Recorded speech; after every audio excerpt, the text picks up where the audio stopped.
Good morning. This is your weekly astrology forecast for the week of March 10th through the 16th of 2025, which includes the Virgo full moon, which I want to dig into.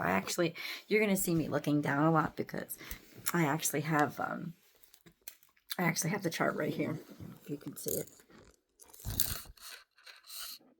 There you go. That's the chart of the full moon in Virgo that's coming up on March 14th. And March 16th, Mercury goes into retrograde. Interestingly enough, this whole week, Mercury is conjunct to Venus, which is already in retrograde. So this is a time to dig deep and to really be able to think about our value systems, what we value and why we value them, and why they have such a grip on us. You know, Venus retrograde can give us a good perspective into those things that we've been overindulgent on, overindulgent in the way that, not even necessarily like gluttony, but in the way that we've given them too much credit. This is not a great time for any of you like looking to buy a house or looking to buy a new car or looking to redo your hair or looking to redo your house. This is a great time to research and to investigate your options, but it's not a good time to pull any triggers or make any decisions or sign any contracts. Just not the best time. Mercury retrograde in particular is quite nasty in its shadow period right before it goes into retrograde. So I wouldn't trust that. But don't worry, because it'll only last about 3 weeks, and Venus will come out of retrograde in about a month, around March 14th. It's going to come out of retrograde. But for right now, the conjunction between the two, Venus and Mercury, can be quite flirty. They can be quite chatty. They can be quite gossipy. They can be quite silly. And it can be quite playful energy. They can be quite musical together as well. So allow yourself to be inspired by this energy, by this conjunction. I wouldn't believe a lot of what you hear. I wouldn't believe that it even if it's true, which it can be, it doesn't necessarily have longevity, or it won't last very long, though it will give you some insights into, once again, what you should be valuing and what you should be placing your focus on. This is a good time for, in a way, growing up. What I love about this energy this week is that the sun is conjunct to Saturn all week. And that's a very sobering energy. That's very mature. That's a very it's clarifying in what really needs to be done and what you're capable of when you have focus and control over yourself.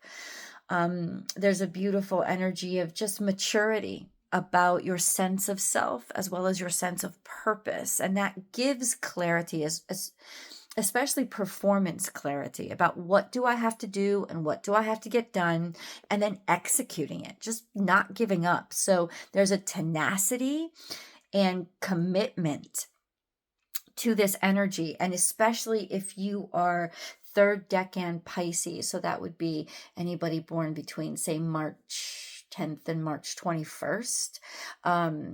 If you're a March 21st Pisces, especially for you guys, there's going to be this beautiful energy of certainty about yourself and a seriousness and a gravity about your character that says, I'm going to get it done. It's a very helpful energy. Of course, Neptune is still there. But I love the fact that it's sobering, and I love the fact that technically now Saturn and Neptune are conjunct. So there is an energy of, what can I do with my creativity? What can I do with my dreams? What can I do? And since the North Node is also in the mix, how can I actually make the future happen? How can I take my dreams or my aspirations seriously, and instead of being distracted by them or losing myself in the fantasy of them, how can I actually start plotting them and planning them? This is a great time to make a blueprint Do something creative, but also structured, so that you bring structure to the creativity and you start. I think it's a beautiful energy to start bringing those dreams into the 3D and start working out the particulars and the challenges that come with bringing any dream into the 3D world. It always gets tough. It always gets irritating. It always gets frustrating because dreams are everything and the reality is restricted. And it's almost like, but with Saturn there to help you, and it will help you if you're getting serious about something. It'll give you, like I said, that mental clarity in particulars, in execution, in just getting shit done and not giving up on it. Really beautiful energy, and I like it a lot. Now, the energy on March 14th, when the Virgo full moon happens, if I can read this because I don't have my reading glasses on. Yes, I need my reading glasses. So it happens early in the morning, 12:37 a.m. here in Central Time in Austin. I live in Houston right now, but Austin, Texas. So some of you will be experiencing this full moon on March 13th. Like I said, it was always March 13th to March 14th, depending on where you are on the globe. And this full moon is conjunct to the South Node in Virgo. Now, this will be particularly powerful for those of you guys who are born around anywhere between September, say 10th, could even be a little bit earlier than that, and all the way through the end of Virgo season on September 21st. This will be a particularly strong time for you, and cathartic time where you are being asked to let go of your delusions for the future, or distractions toward making the future happen, as opposed to just any kind of distraction you had in your head that was getting in the way of it. The full moon is all about letting go and allowing yourself to purge a lot of toxins that could be happening now, because Pluto is square to Lilith. Pluto is in Aquarius and Lilith is in Libra. But they're square.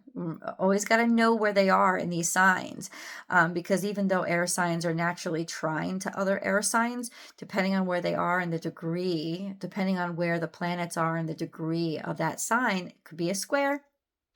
So could be a square, could be a trine. So you have Lilith at 28 degrees Libra, and then you have Pluto at 3 degrees Aquarius, and so they're squaring each other. So there's a lot of toxicity here. There's a lot of anger. There's a lot of meanness. There could be cruelty. These are dealing with dark energies that are making a challenge for each other and a challenge for the chart. And so let me say this.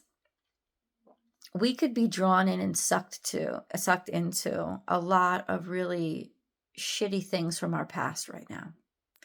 And the reason why we're drawn in and sucked into them is to confront them, and almost it's like the universe is trying to teach us a lesson and remind us why we need to let go of these things, because it can bring out the worst in us. So ultimately, this full moon is serving as a reminder of what brings out the worst in us and make us see it. Why do we want to be engaged in that kind of behavior? Any kind of behavior that hurts us and doesn't help us be the best of ourselves and live up to our best potential. This full moon is conjunct to the South Node. This is all about a lot of shit from the past is going to come up. I'm going to tell you that right now. There's just a lot of purging, the sickness from the past, the stuff that we maybe are ashamed of and should have never done, or wish we'd never done. If we've hurt people, helping to heal those situations. If you're getting calls from exes or from family members or people that you haven't heard from in a while, it's probably to release because they feel guilt. There's some sort of shame involved. It's probably also to release anything that we feel bound to. because we thought we had to. We thought we had to be those things as opposed to being able to be exactly what we want to be or what we can be, which is what the North Node teaches us. And the North Node is really just possibility right now. And so it's about letting go of the restrictions of, well, this makes sense because it's in Virgo, right? Well, this makes sense and this is practical, but is it living up to your full potential? I think the universe is trying to like make us let that go and draw us into the playfulness that can happen when we trust that Neptunian energy of creativity, and especially when it's sobered by the productivity of Saturn to say, why can't this be possible? Why shouldn't this be possible? It's the art of the possible, and the art of the possible is really how much hard work you put into something. So this is a really interesting week. It's tricky for what it could bring back into our lives, sure. But it's also beautiful in what that will help make us realize, and how maybe we've limited ourselves and our potential for a past we never chose, or a past we didn't even realize we were defining ourselves by, right? Instead, how do we want to define ourselves? And what do we need to remove from our path, remove out of our way, and get out of our way? This is a great time to dig into those closets and get rid of old shit. This is a great time to be productive in purging all of that old clutter and all of those old feelings that you have and those fantasies that you have toward those people in your past that are comfortable for you, but are they really what makes you comfortable? Are they really what you think they are? Or are you still just lost in your fantasy of what you want them to be? It's time now to purge that fantasy and instead get into creativity, into building out how you really want life to look, and allowing that fantasy to dissipate and to pop and to be let go and be released. Its hold over you be released. Any shame you feel about it or about the past that is associated with it to be released. Right? And to then allow yourself the grace to build yourself into the reality that you want to be experiencing. I love you guys so much. There's going to be a lot of old lessons that are coming, old lessons of, but did you learn this really? Or are you still hooked by it? Are you still addicted to it? And yeah, happy full mooning, guys. There's a lot to let go of. Please leave your comments below and enjoy those extended videos. God bless.